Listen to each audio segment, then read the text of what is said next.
Selamat datang kembali di Selepas Sore Podcast bersama saya tentunya Ibnu di sini. Di video kali ini mungkin banyak dari teman-teman akan against terhadap pendapat atau opini dari saya karena menurut saya orang yang sering basa-basi adalah orang-orang yang sulit sekali menerima kritik.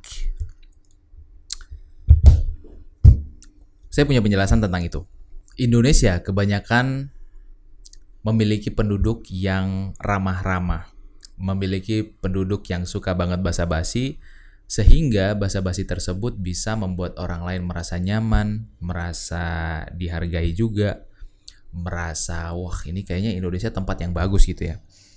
Tetapi ketika perbuatan ramah tamah tersebut tidak berbalas, hal tersebut cenderung membuat kita sensitif, menjadi kita tersinggung, membuat kita bertanya-tanya ini orang kenapa ya? Apa dia nggak suka sama kita? Atau orang ini kenapa ya? Apa dia punya masalah dengan kita gitu ya? Kita menjadi overthinker tiba-tiba gitu. Nah ketika salah satu contoh gini, misalnya kita ada di sebuah lorong kantor gitu ya. Kemudian kita berpapasan dengan orang baru. Nah, sebagai orang lama di kantor tersebut kan otomatis kita senyum nih. Kita senyum misalnya, "Pagi, Pak." Nah, kemudian orang itu tidak berbalas senyum kita gitu ya. Dia tembok aja mukanya gitu. Lewat ini. Apa yang kita rasain? Ya kita bakal, ini orang apaan sih?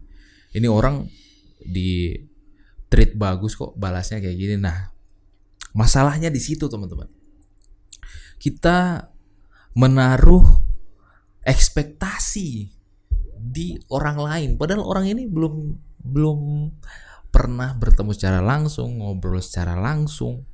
Dan kebanyakan kita itu percaya terhadap ekspektasi di awal, percaya dengan ekspektasi yang disampaikan pada orang lain. Misalnya, si Ibnu tuh kerjaannya suka marah-marah. Nah, kita secara tidak sadar percaya terhadap pernyataan tersebut. Alam bawah sadar kita sudah mendikte kalau si Ibnu ini orangnya suka marah-marah misalnya. Nah, setelah kita bekerja bareng, kita diskusi bareng, kita bertemu secara langsung, ternyata Ibnu ini orangnya nggak kayak gitu loh. Dia orangnya friendly, orangnya murah senyum, orangnya energik juga dalam pekerjaan gitu ya. Itu betul sih sebenarnya.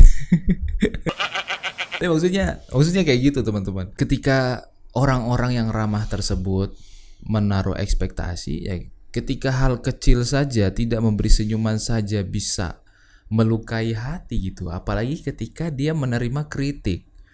Ketika dia menerima sebuah masukan yang sebenarnya kalau kritik itu tidak menyerang personal tapi menyerang mungkin performa pekerjaan dia, menyerang attitude-nya di kantor, harusnya dia terima gitu. Dia nggak sumbu pendek langsung marah, langsung dongkol, langsung iri, langsung dendam, itu enggak teman-teman. Nah, sehingga saya menyimpulkan orang-orang yang terlalu ramah ini rentan banget untuk sensitif, rentan banget untuk terlukai hatinya gitu. Gimana kalau kita coba bahwa kita senyumin orang lain karena memang sikap kita ramah gitu, karena sikap kita memang suka memberikan senyuman, selain senyuman itu adalah sedekah ya. Bukan karena kita pengen dia senyum balik, bukan kita membantu dia untuk dia bantu balik kita gitu, tapi kita adalah kita yang ramah, kita yang murah senyum, kita yang ringan tangan gitu ya. Nah, jika sikap kayak gitu udah ada dalam diri kita, itu tempat pekerjaan itu kayak wah santai banget boy. Jadi kita nggak bakal overthinking sama orang. Masalah-masalah kantor yang kecil itu pak, kayak kita dengar gosip-gosip tuh, itu kayak teh, nggak usah didengerin. Itu mah di mana-mana ada. Jadi nggak usah kayak gimana-gimana gitu.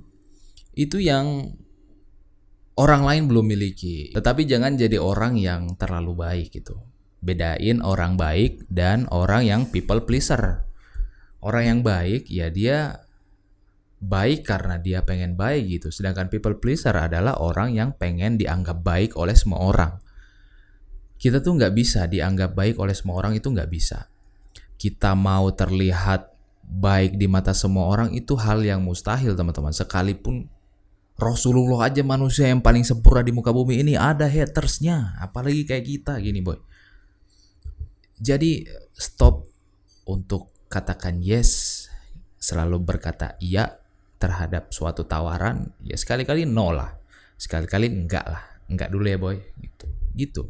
Jadi kita menjadi orang baik yang pintar membaca keadaan, jadi orang baik yang pintar mengatur emosional, yang bisa menyembunyikan emosional, yang bisa mengatur mimik wajah ketika kita tidak menyukai sesuatu ya. Karena saya percaya bahwa orang yang emotional intelligence-nya lebih baik itu bakal lebih maju dibandingkan orang yang punya IQ tinggi gitu teman-teman. Karena attitude itu segalanya, akhlak itu adalah segalanya, attitude adalah segalanya. Kepintaran itu nomor 2-nya, nomor sekian lah. Jadi pegang teguh kita jadi orang baik itu ya karena kita pengen jadi orang baik, bukan karena kita ingin terlihat baik di mata semua orang. Oke, kayaknya cukup cerita hari ini. Terima kasih, kita ketemu di episode berikutnya. Catch you on the next one.